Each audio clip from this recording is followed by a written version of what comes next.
Sir, Nashik कोर्टाच्या इमारतीचा उद्घाटन सोहळा झालाय. भूषण गवई त्या कार्यक्रमाला होते. त्याचं ज्यावेळी भूमिपूजन झालं त्यावेळी तुम्ही मुख्यमंत्री होतात आणि पुन्हा भेटू उद्घाटनाला असं म्हटलं होतं.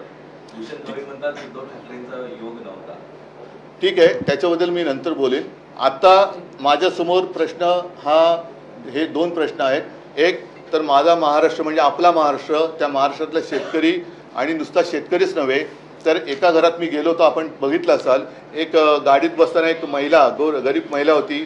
ती म्हणाली, साहेब माझ्या घरात आजसुद्धा पाणी आहे, आमच्या गरिबाच्या घरात कोणी येत नाही, तुम्ही येऊन बघा.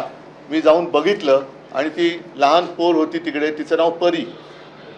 आणि मला खरंच मन हेलावून गेलं की सगळं उद्ध्वस्त झालं असताना सुद्धा त्या घरात गेल्यानंतर तिथल्या महिला लगबगीने सांगत होत्या की अरे ओवाळणी करा. म्हटलं ताई ओवाळणी करू नका, जेव्हा तुमचं सगळं व्यवस्थित होईल तेव्हा मी नक्की येईन. आता माझी आणखीन एक मागणी अशी आहे की अशी जी काही घरं आहेत ज्याच्यात काहीच नाही, त्याला भिंती तर जेमतेम भिंती आणि वरती पत्रे आहेत, अशी काही घरं वाहून गेलेत.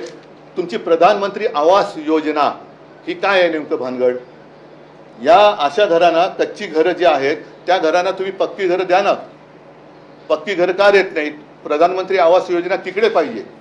इकडे शहरामध्ये ती घरं बांधून काय उपयोग नाही. शहरामध्ये घरं बांधली जातात, ती घरं बांधणारी यंत्रणा वेगळी आहेच, पण गोरगरीब ज्याप्रमाणे ज्या घरात राहतोय, तुम्हाला आणखीन एक आठवत असेल की जो आपल्याकडे लातूरला भूकंप झाला होता, तिकडे घरं पडली होती कारण की मातीची घरं आहेत सगळी, तर तिथे पक्की घरं द्या, त्याला काम करा ना.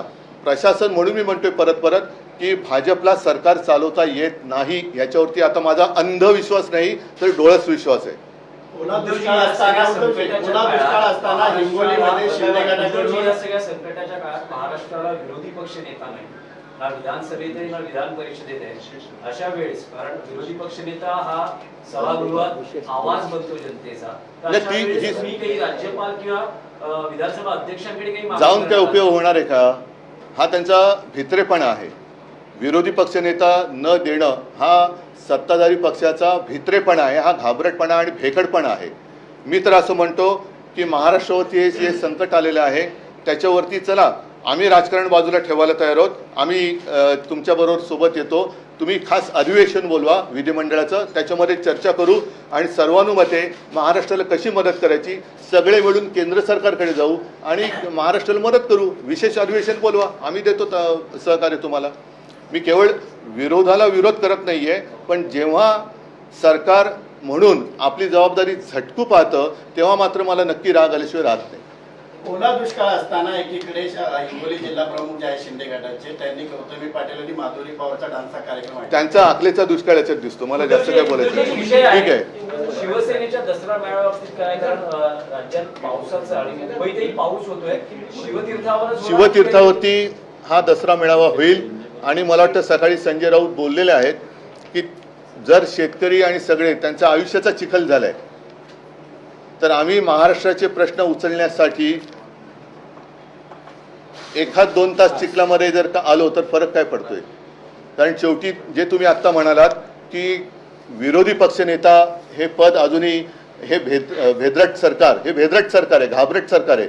पाशवी बहुमत असलं तरी यांच्यामध्ये टोळ्यांचं सरकार आहे. ते घाबरते विरोधी पक्षनेतेपद द्यायला आणि त्याच्यासाठी जनतेचा आवाज बुलंद करण्यासाठी मी शिवाजी पार्कलाच दसरा मेळावा घेण्याचं ठरवलं. आता isakal.com आहे देशातील नंबर 1 ची मराठी न्यूज वेबसाईट. प्रत्येक अपडेटसाठी isakal.com ला नक्की भेट द्या.